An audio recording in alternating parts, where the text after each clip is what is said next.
Bonjour les amis, aujourd'hui une vidéo sur un sujet un peu classique au demeurant, l'éloignement.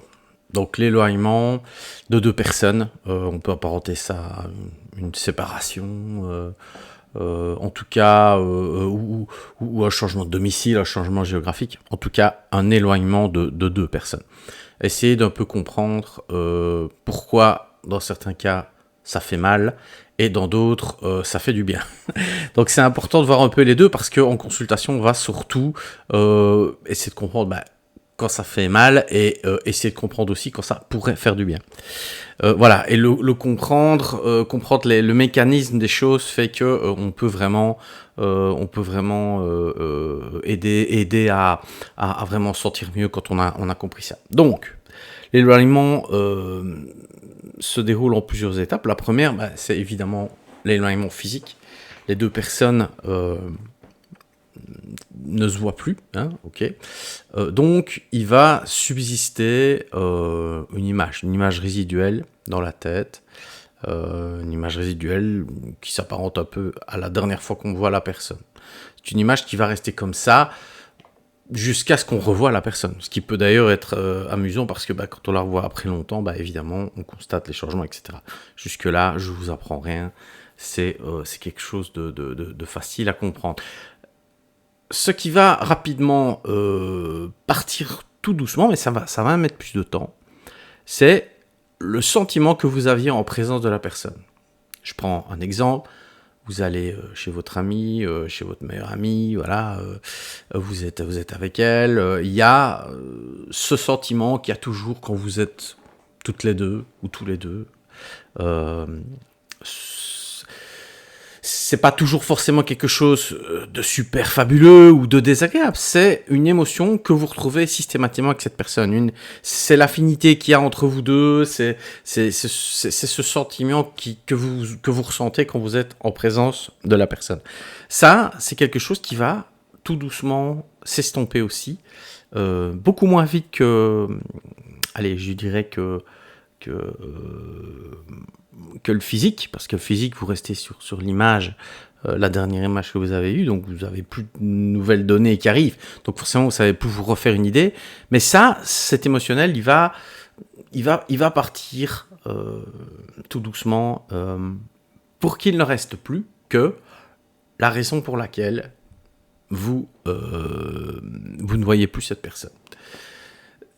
C'est cette raison-là qui va alimenter le souvenir que vous aviez de votre ami ou de votre amie ou de votre compagnon, peu importe la personne. Les souvenirs que vous avez construits à deux vont évidemment rester. Ils vont, au fur et à mesure du temps, aussi s'estomper. Il ne va rester que les moments les plus forts. Et d'ailleurs, une anecdote intéressante, si vous avez passé 10 ans avec une personne, par exemple dans le cas d'un mariage, on va prendre cet exemple-là, vous êtes marié, vous passez 10 ans avec une personne, et on va dire que sur ces 10 années-là, vous en avez vécu que 3 qui étaient fabuleuses. Eh bien, durant l'éloignement, vous n'allez retenir que ces 3 années-là. C'est ce qui va vous manquer terriblement, alors que ça faisait déjà 7 ans que vous n'aviez plus le même relationnel. Vous voyez, le cerveau va aller rechercher les moments fabuleux, les moments du début, etc., quand vous allez être séparé de la personne. Voilà. Donc, pour revenir aux souvenirs, donc l'émotionnel que vous aviez quand vous étiez en présence de la personne a presque complètement disparu.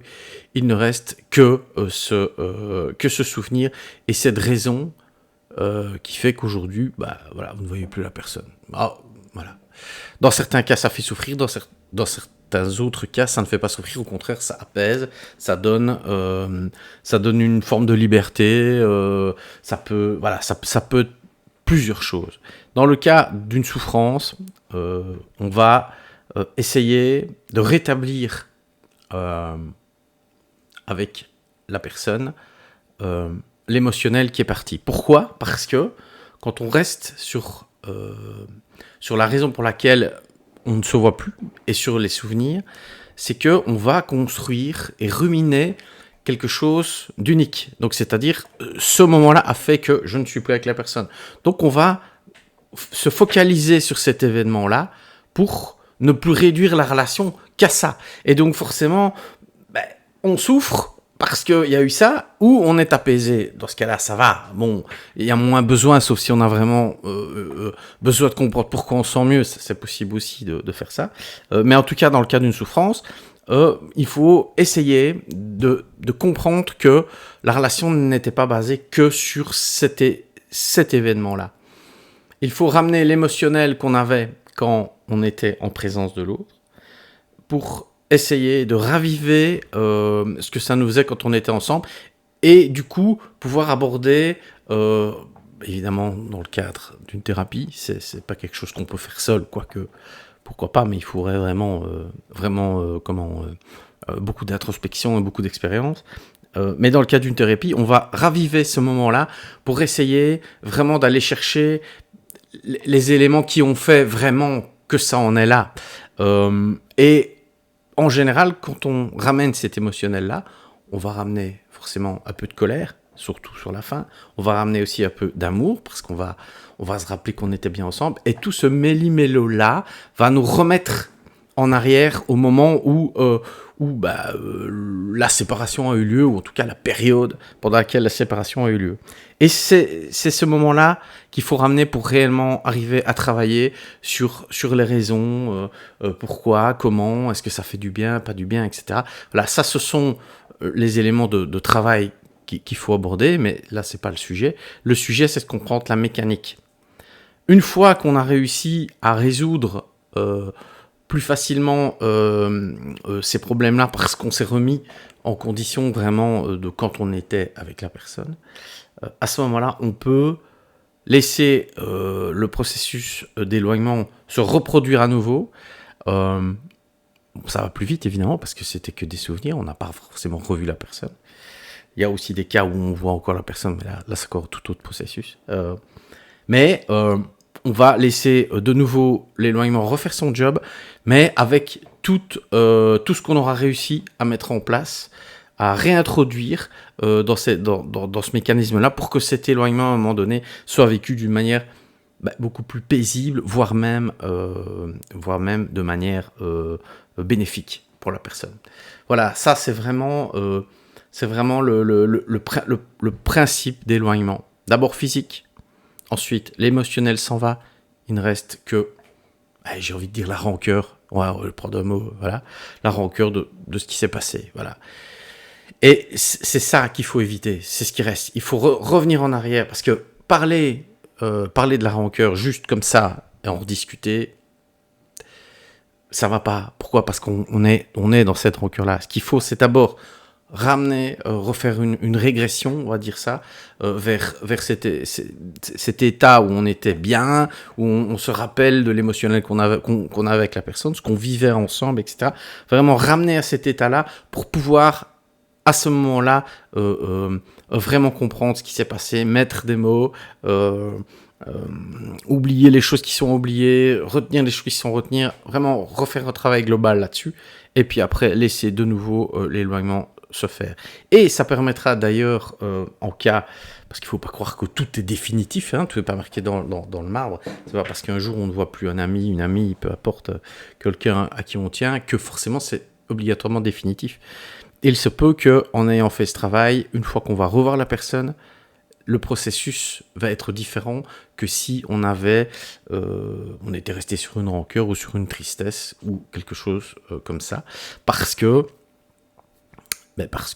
le travail aura été fait, ça va s'inscrire dans votre subconscient, dans vraiment l'élément de votre tête que vous ne maîtrisez pas, ça va s'inscrire là, et automatiquement, tout ce que vous allez faire après, en revoyant la personne, va être dans ce sens-là, et donc du coup, ce sera quelque chose de plus harmonieux. Je ne dis pas que vous allez forcément être complètement différent, mais la façon dont vous allez vivre les choses dans votre tête et dans votre subconscient sera différente. Voilà, c'est un peu l'idée dont je voulais vous parler, le concept vraiment de travail et les étapes qui se déroule lorsque on vit un éloignement avec une personne, qui soit, comme je l'ai dit, voulu ou non voulu, ou douloureux ou apaisant. Voilà.